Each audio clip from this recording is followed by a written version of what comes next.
Deer SSC candidate 2025 আসসালামু আলাইকুম, কেমন আছেন সবাই?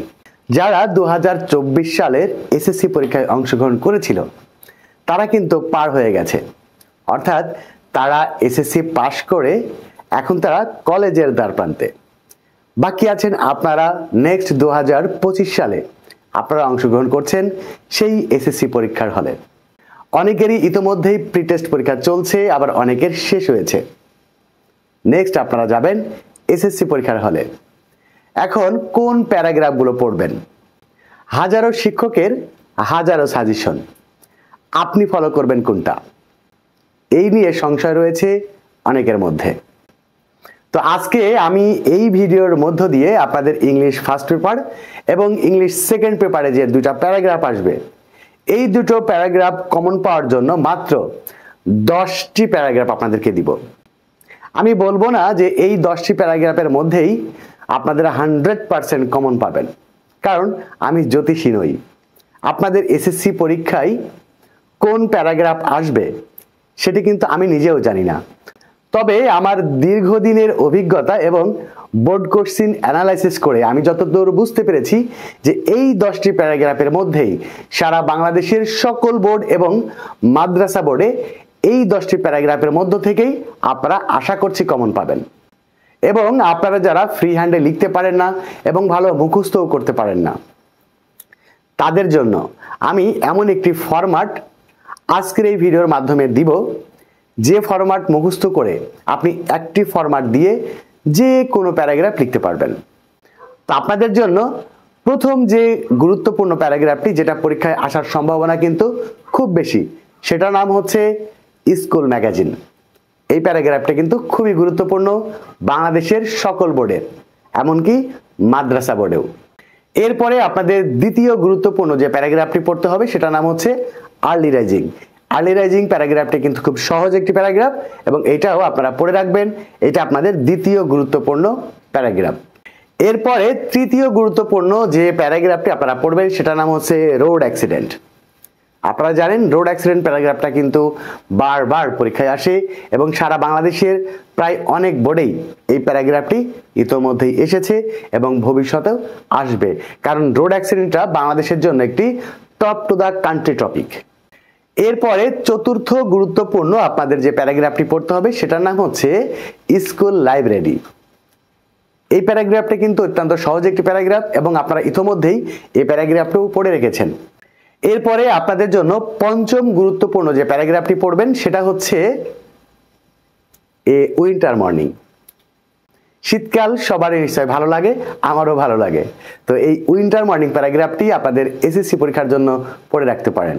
হ্যাঁ, আরেকটা কথা বলি, এই প্যারাগ্রাফগুলো শুধুমাত্র আপনাদের এসএসসি পরীক্ষার জন্যই নয়, আপনাদের সামনে যে টেস্ট পরীক্ষা হবে সেই টেস্ট পরীক্ষাতেও ইংলিশ ফার্স্ট পেপার এবং ইংলিশ সেকেন্ড পেপারের দুটো প্যারাগ্রাফ ইনশাআল্লাহ কমন আসবে। এরপরে ষষ্ঠ গুরুত্বপূর্ণ প্যারাগ্রাফটি হচ্ছে ইম্পর্টেন্স অফ লার্নিং ইংলিশ। এই প্যারাগ্রাফটি আপনাদের জন্য ষষ্ঠ ইম্পর্টেন্ট প্যারাগ্রাফ। তো বাকি চারটা বলার আগে আমি আপনাদেরকে ছোট্ট একটা ইনফরমেশন দিয়ে রাখি। আপনারা যদি ইংরেজিতে ভালো রেজাল্ট করতে চান তো আপনাদের জন্য সুখবর হচ্ছে চলতি মাসের অর্থাৎ জুন মাসের 10 তারিখ থেকে শুরু হতে যাচ্ছে আপনাদের কমপ্লিট প্রিপারেশন এসএসসি 2025-এর দ্বিতীয় ব্যাচ।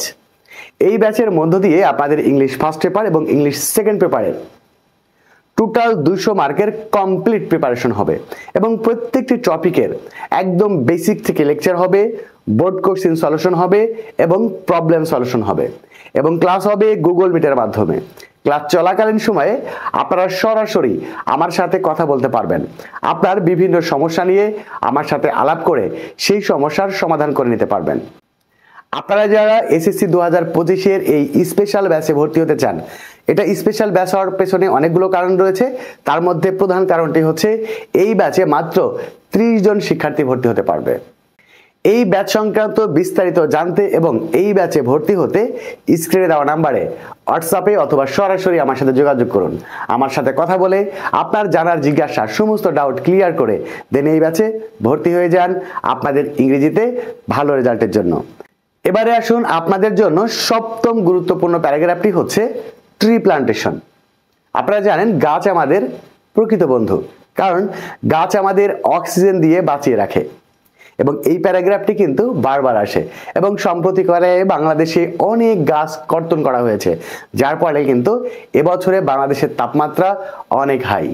তো এই জন্য এই প্যারাগ্রাফটি আপনাদের জন্য খুবই গুরুত্বপূর্ণ। এরপরে অষ্টম গুরুত্বপূর্ণ প্যারাগ্রাফটি হচ্ছে অল টাইপস অফ পলিউশন, অর্থাৎ যে কোনো ধরনের পলিউশন আপনারা পড়ে রাখতে পারেন, কারণ যে কোনো ধরনের পলিউশন আপনাদের পরীক্ষায় আসবে। তো এর মধ্যে থেকে বেশি গুরুত্বপূর্ণ হচ্ছে এনভায়রনমেন্ট পলিউশন, এয়ার পলিউশন এবং হচ্ছে ওয়াটার পলিউশন। এই তিনটা পলিউশন আপনারা পড়ে রাখবেন। আশা করি এই তিনটা পলিউশনের মধ্যে একটা পলিউশন আপনাদের পরীক্ষায় আসার সম্ভাবনা প্রায় 90%।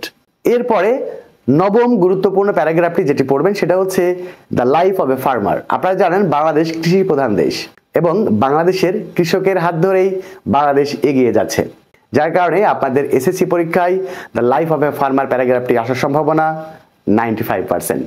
এবারে আপনাদের জন্য দশম গুরুত্বপূর্ণ প্যারাগ্রাফটি হচ্ছে uses and abuses of mobile phone. আপনারা জানেন মোবাইল ফোন আধুনিক বিজ্ঞানের এক অনবদ্য সৃষ্টি। এই মোবাইল ফোনের মাধ্যমে আমরা বিশ্বের এক প্রান্ত থেকে অন্য প্রান্তে যোগাযোগ করতে পারি একদম চোখের পলকে। তো এই মোবাইল ফোন আপনাদের পরীক্ষার জন্য খুবই গুরুত্বপূর্ণ। এবারে আসুন যারা প্যারাগ্রাফ ভালো মুখস্থ করতে পারে না এবং ফ্রি হ্যান্ডে লিখতেও পারে না, তাদের জন্য সলিউশন হচ্ছে আমি এই ভিডিওর ডেসক্রিপশন বক্সে একটি ভিডিও লিংক দিয়ে দিয়েছি। আপনি যদি কোনো প্যারাগ্রাফ কমন না পান তাহলে কিভাবে একটি প্যারাগ্রাফ নিজে থেকেই তৈরি করতে পারবেন এই সম্বলিত একটা ভিডিও লিংক আমি এই ভিডিওর ডেসক্রিপশন বক্সে দিয়ে দিয়েছি। আপনি ডেসক্রিপশন বক্সের এই লিংক থেকে এই ভিডিওটি দেখে নেবেন, তাহলে একটি প্যারাগ্রাফের মাধ্যমেই আপনি অনেকগুলো প্যারাগ্রাফ লিখতে পারবেন। এবং যারা ফ্রি হ্যান্ডে লিখতে পারেন, আপনাদের মধ্যে অনেকেই আছেন যারা ফ্রি হ্যান্ডে লিখতে পারেন, বাট কি লিখবেন, কিভাবে শুরু করবেন, কিভাবে শেষ করবেন এই বিষয়গুলো ভালো বুঝেন না, তাদের জন্য এই ভিডিও ডেসক্রিপশন বক্সে আরেকটি ভিডিও লিংক দেওয়া আছে।